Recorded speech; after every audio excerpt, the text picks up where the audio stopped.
expert for wealth management, tax, accounting, and payroll. Thank you for voting us Yuba Sutter's best in multiple categories, including financial advisor and wealth management firm for the past 5 years. You can find more information at shawassociatesinc.com or 530-674-1150. Shaw & Associates is proud to support community radio. And in with me right now, Jennifer Dupree. How you doing? I'm doing well. How are you? I'm doing excellent. I'm so glad that you're here. You know, you're running for Sutter County District Attorney's office. So, I mean, what made you well, first off, let's get to know you. Where'd you grow up? Why, what do you do now? How's that all going and everything like that? Okay, so where I'm from is a little complicated. I was a computer brat, which is like an Army brat, but tended to stay places a little longer. So I basically grew up moving all over. I went to college at Davis. Mm-hmm. My boyfriend in college used to spend a lot of time up here. I fell in love with the area. So after I went to law school, I decided to move up here. I just love the area. So where'd you go to law school? I went to the University of San Francisco. Okay. And practiced civil law briefly. But I went to law school to be a prosecutor, and that's what I get to do. And I love doing it every day. So where are you a prosecutor right now? So right now I work in the Butte County District Attorney's office. Mm-hmm. I'm in my 12th year there. I do live in Yuba City. I've been in Yuba City for over 17 years. Before Butte County, I worked at the Yuba County DA's office. Oh, gotcha. So what made you say, Yuba City is where I want to be? I want to live here in the Yuba City area. I just love the people and the sense of community.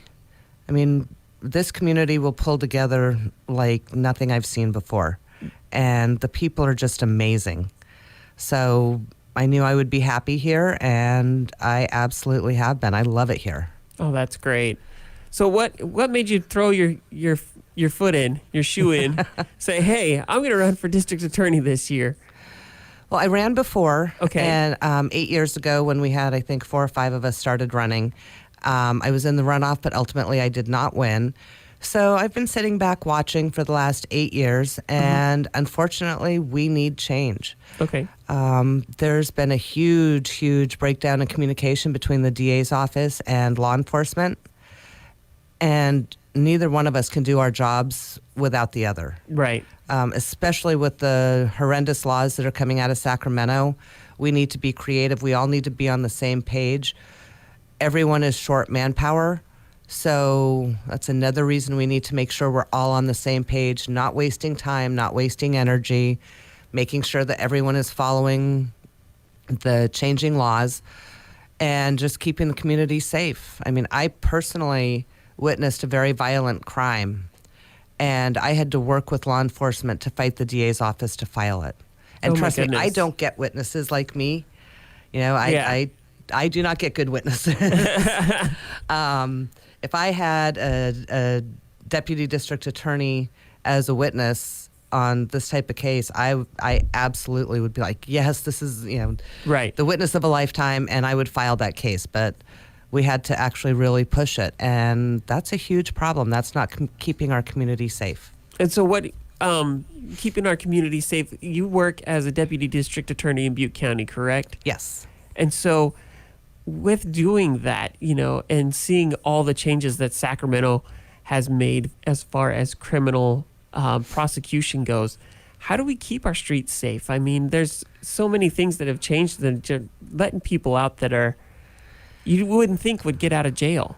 Right, and that's disheartening, but we need to just keep plugging along. Part of it is being creative, knowing what the laws are, the new sentencing restrictions. Okay. And charging appropriately so that you can maximize the benefits, what few there are of those. Making sure that when you enter into a plea agreement, you're offering the charges, that are going to maximize jail time or prison time. With a lot of the repeat type crimes becoming misdemeanors, we still need to prosecute them because that's what we're going to use when they enter felony land to keep them in custody and keep their bail up instead of getting released OR, where they can continue to do the same thing, victimize our community. we just need to be creative. We need to really know our laws. We need to know what we can and can't do. And a lot of that is also building a network throughout the state, which is something I've done.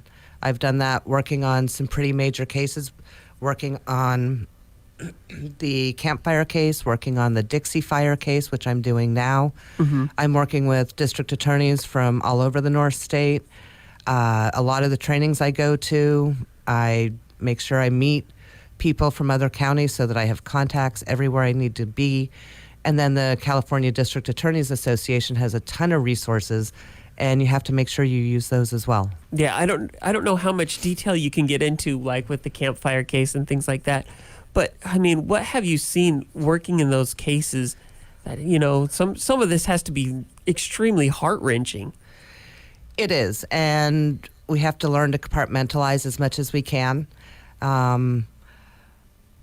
Try not to let your emotions show, especially when you're dealing with victims, child victims. It's really hard to not let your heartbreak show. And yeah, we do. We see awful things.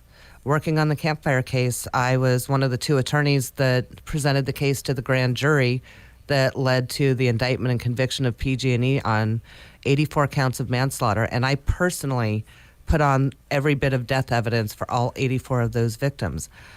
And you get to know who they are through what we had to do to prove the evidence. You get to know their families a little, and it just hurts.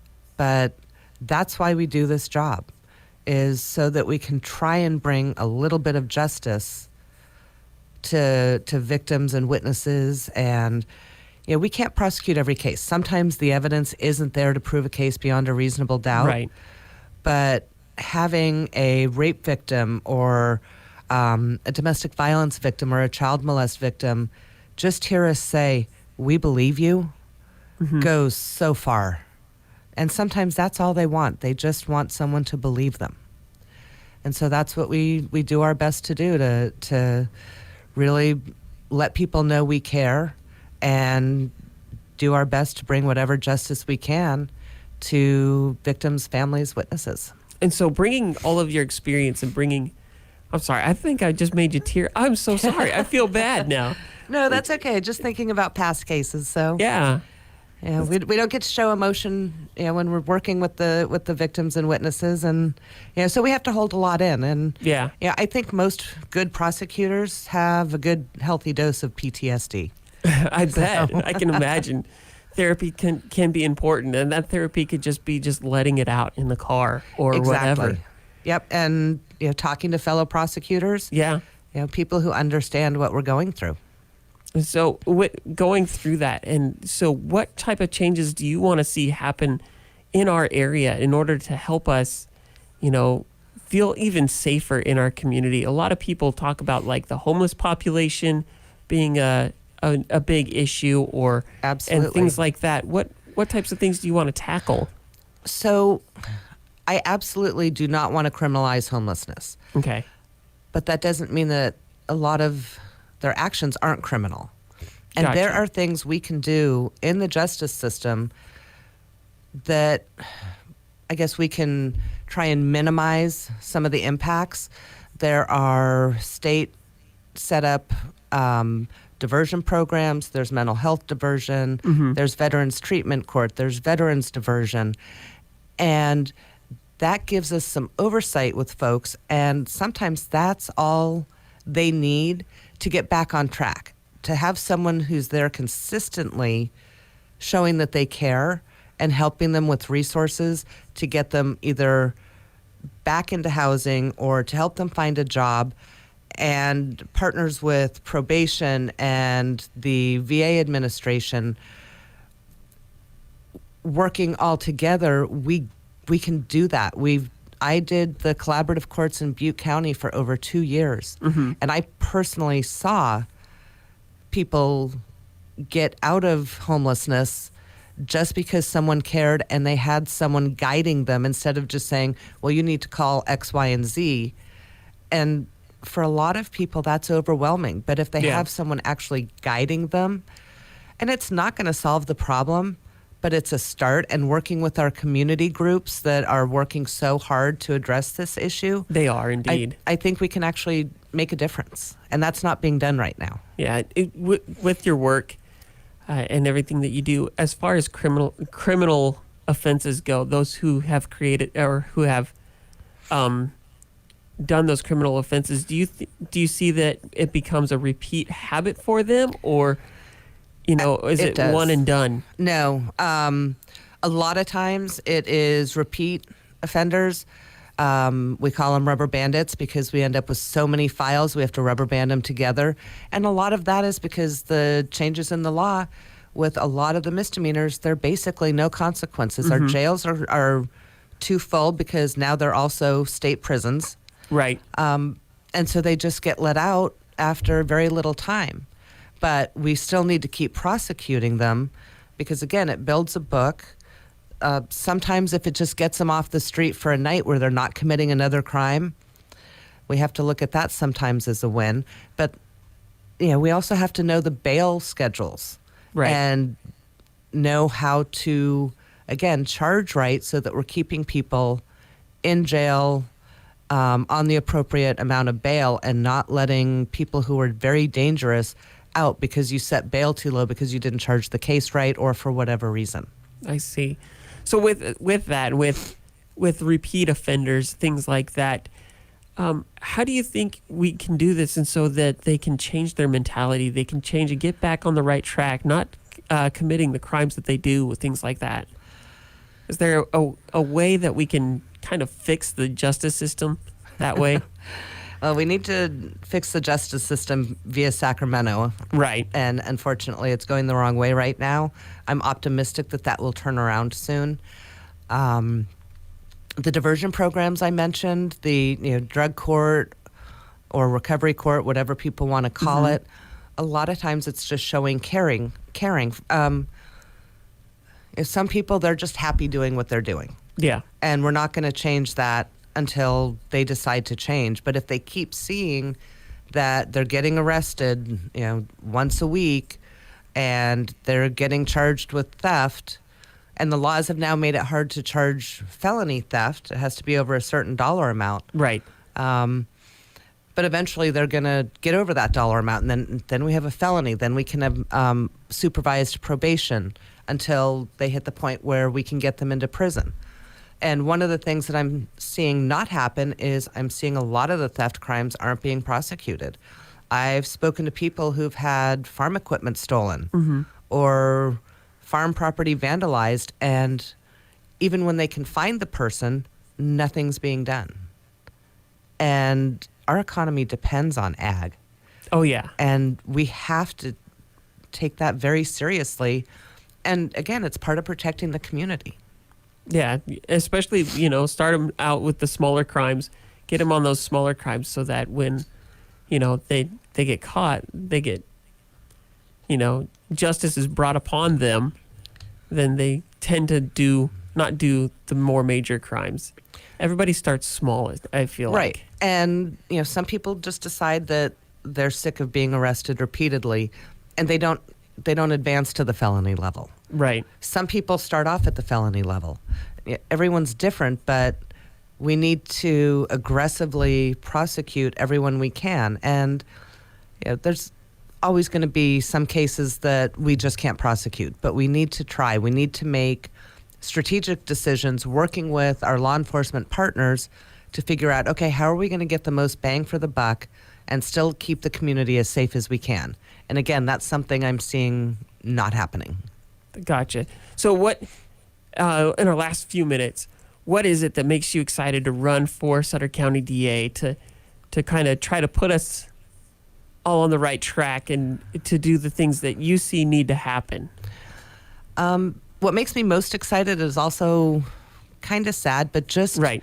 The incredible outpouring of support I've gotten, and the people who come up to me that I don't even know, who thank me for running, saying we need change. So it's exciting to get the support, but to have just everyday folks who aren't part of the justice system realize how badly we need change, that's disappointing. Yeah. So it's kind of, makes me very excited, makes me want to keep going, but it's sad. I see. Yeah. So it's kind of a double-edged sword for you there. Exactly.